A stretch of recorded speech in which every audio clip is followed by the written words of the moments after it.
Prezi here real quick.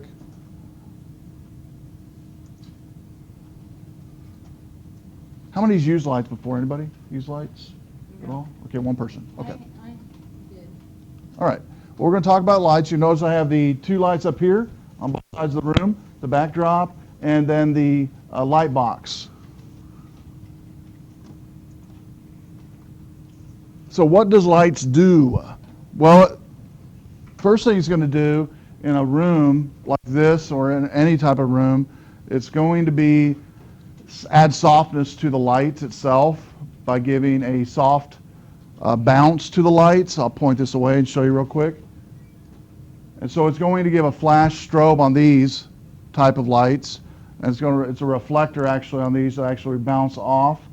Whoops, bounce off the light if I don't break it. And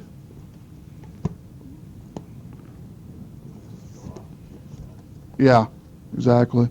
I have another umbrella, thank God. All right. So anyway, these reflectors actually reflect off, the light reflects off the reflector and bounces, and there, you can move them towards the floor, towards the ceiling if you need to, and watch your eyes. When you press this, again, it bounces off there. The further the reflector's away from the light, the wider cast that light bounce goes, okay? It also adds shadow and depth to the subject, or it can add shadow and depth to the subject if it's used correctly.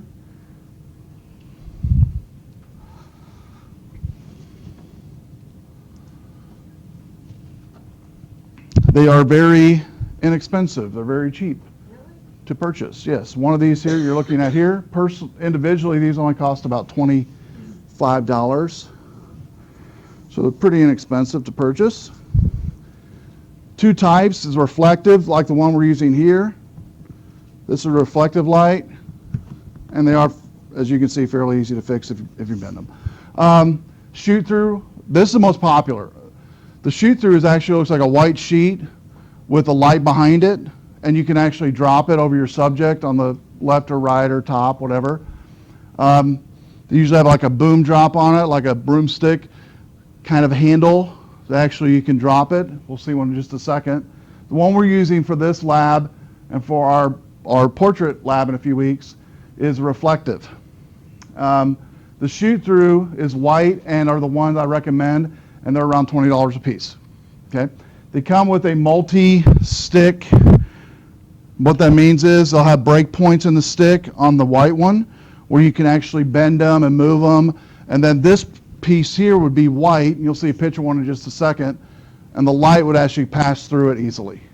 And the light's solid and it stays on all the time. It's a light that's not a strobe light like these. And by the way, these lights here actually work off of your flash. And so if someone's in the front row has a camera real quick with a flash, I can show you real quick what that does. I'll point it away here. It has to be towards the front row because you have to be within about 5 feet from the light for it to work.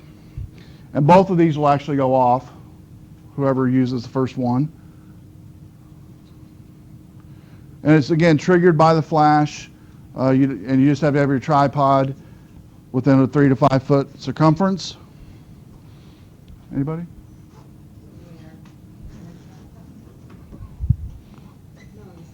Here, I'll use yours. That's okay. Okay, I'll use yours. All right, so go ahead and I'll turn hers on here. I'm going to make sure her flash is on. All right.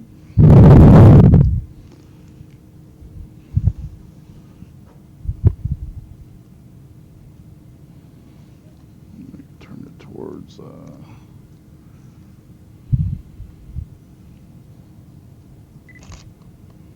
You guys see him go off? There you go. And it does a fill, actually, of the entire room. Thank you. It does a fill of the entire room when you're using these strobe flashes.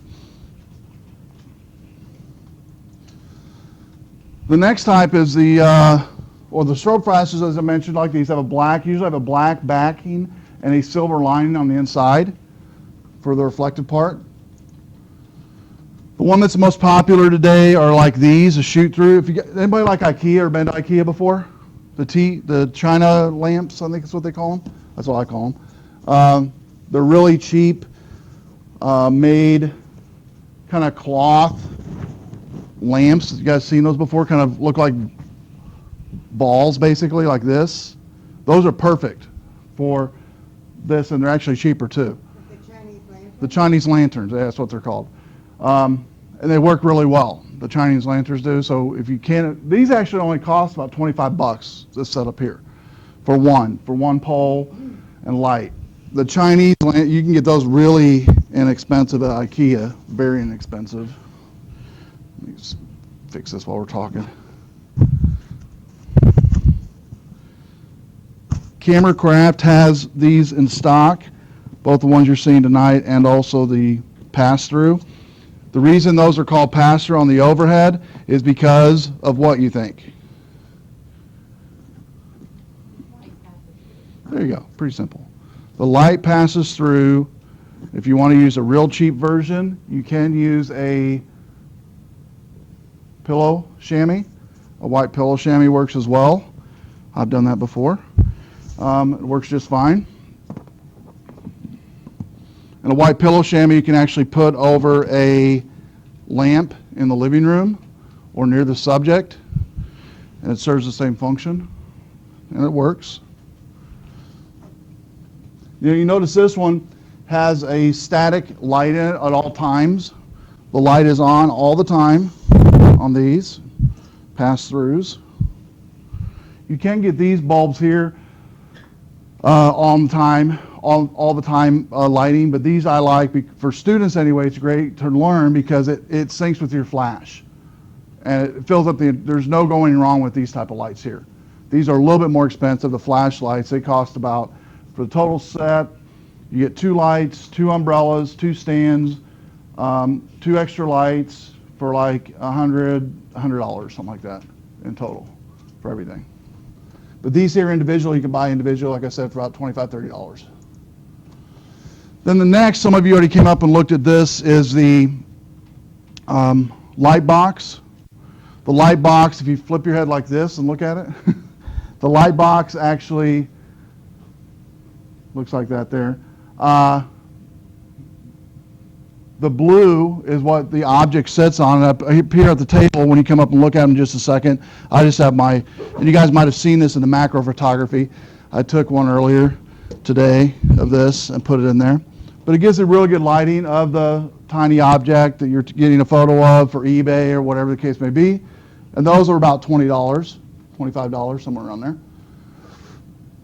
So for placement, experiment and have fun with it. And we'll do more of that on Thursday. You can turn one on or off at a time. Both of these have light switches on the bottom. They have light switches actually on the bottom here that you can turn it off. It does keep a charge in here even though it's off for a while, for like one flash. It'll keep a charge in there. And then you can do a manual flash as well, like I just did by just pressing the red button here, if you wanted to turn your flash off on your camera and just use this by itself. Well, I do have a wire that some of your cameras could use that will run to some of the higher end point and shoots and also DSLRs that actually fits in here. It's called a flashlight port. The flashlight port will actually go into the camera itself, and this becomes the flash of the camera. And then when this flashes all at the same time. And it uses infrared to do it, by the way. That's how it tells.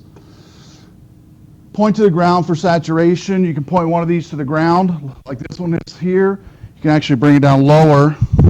So if someone was sitting here, you can actually point the light to the ground, like at their feet, and this would saturate the bottom of the floor with light.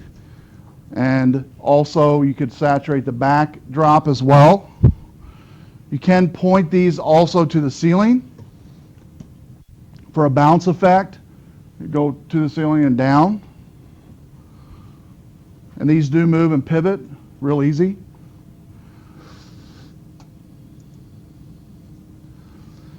So when you take a portrait, you want to make sure and take the subject, and we'll practice Thursday on this.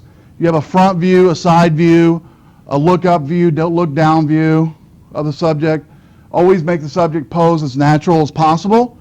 And then here are the camera settings. Portrait mode or aperture mode, ISO, the very lowest setting of your camera, fill flash, strobe lights will trigger the flash, and that's it. And by the way, this presentation is always already on our week 11. That's where we're actually viewing it off of, so you don't need to feverishly write notes. It's actually here for you.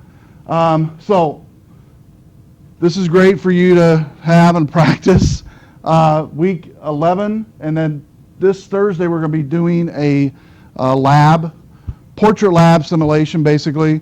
We'll have a setup. I'm going to move the black drop over here. We'll have the lights set up. If you guys want to bring a small trinket, that's fine. Other than that, we are done for the night. Great job on the macros, by the way. If you want to come and look at the lights before you leave and play with them, you're more than welcome to play with them. You're not going to hurt anything. Okay?